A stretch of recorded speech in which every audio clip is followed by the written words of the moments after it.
Hello,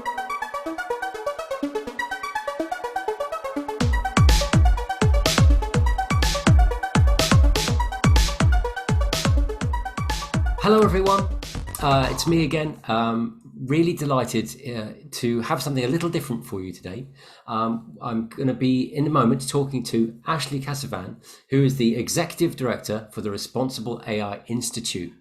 But before we get into that, I just want to share with you some research that we've recently done that highlights just how important responsible or trustworthy AI is. So in a recent IDC survey, we found that organizations really are very focused on exploring how to really get to grips with this idea of trustworthy AI.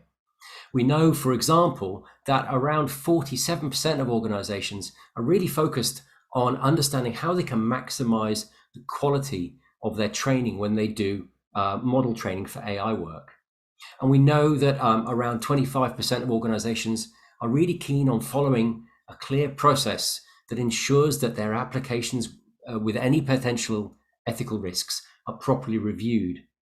But we also know that organizations are quite confused about some things. There's still quite a low level of education and quite a lot of misunderstanding about what's possible and what's desirable and really how to get started.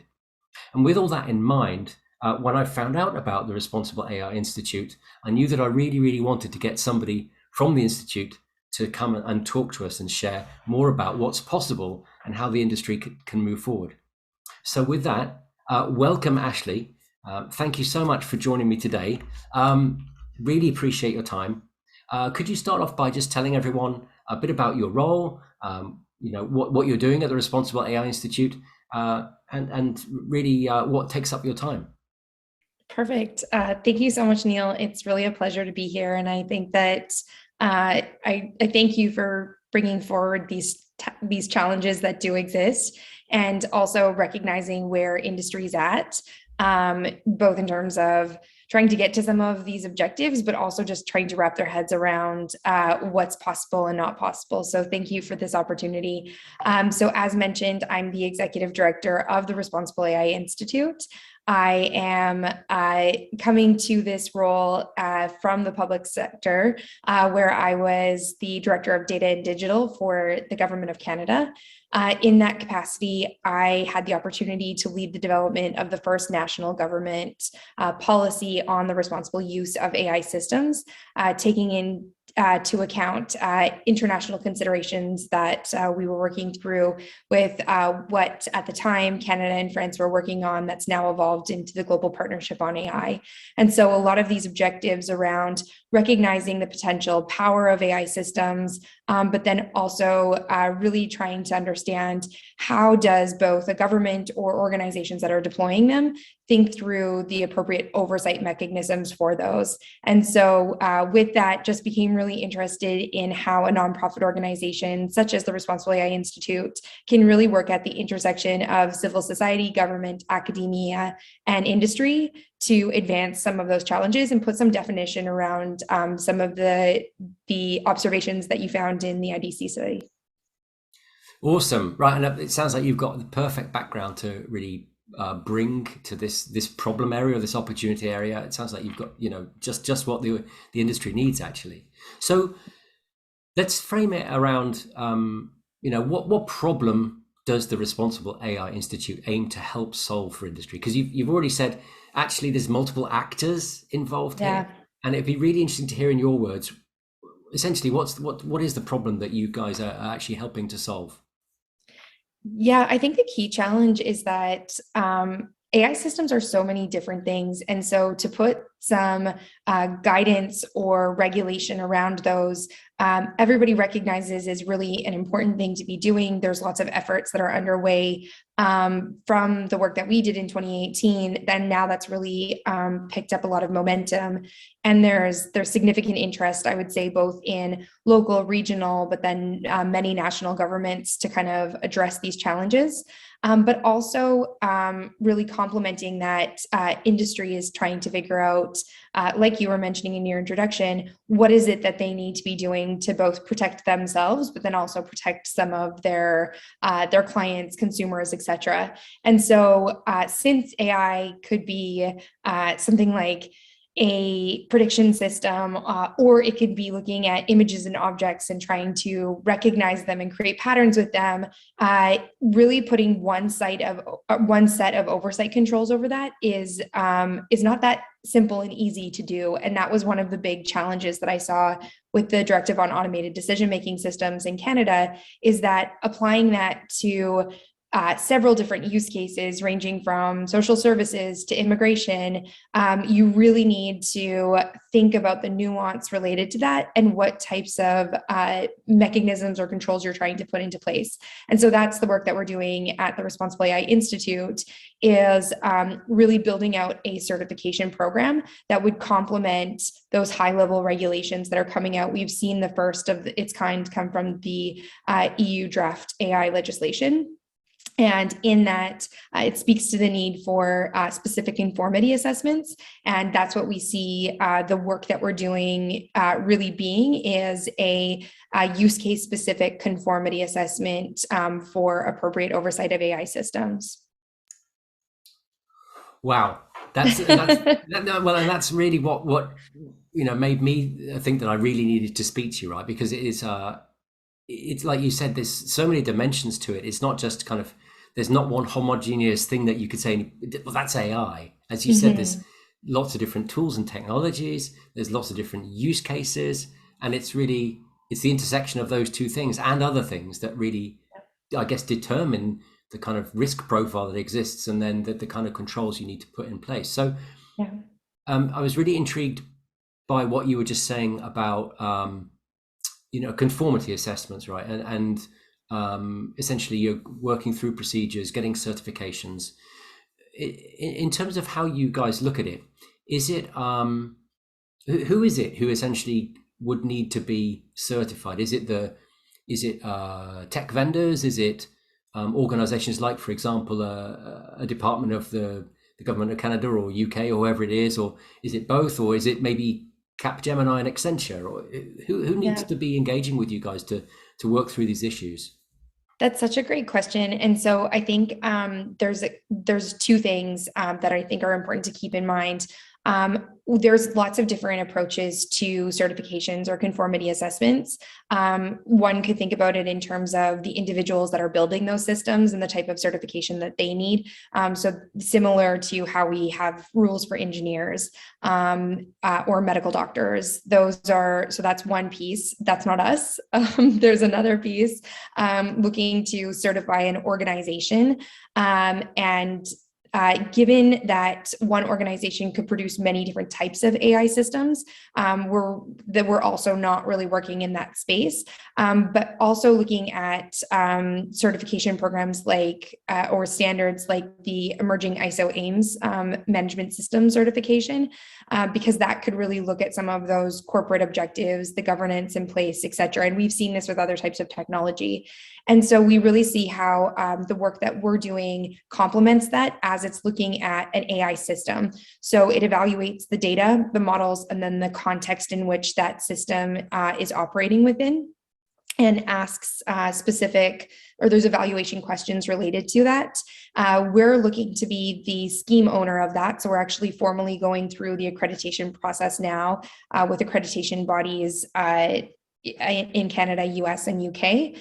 And we're looking to then have that be performed just as any other independent audit would be. So we think that there's an important need to define what is required at a system specific level, because as I said, those things can really change from situation to situation, but also system task to system task.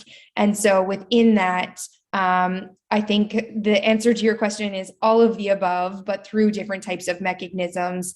And the one that we're really focused on is the certification of a system. So that would make it easier for vendors who have a product, an AI product, can go and demonstrate that they've gone through that process. That's hopefully giving a lot more confidence to the people that are purchasing that, which is actually one of the biggest challenges that we're seeing right now.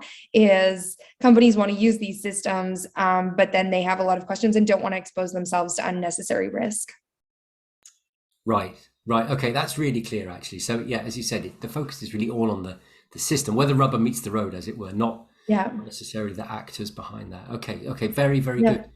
good. And so, just leading on from actually what you were just saying, in terms of the thing that people are really trying to the thing that people are actually really trying to do right now.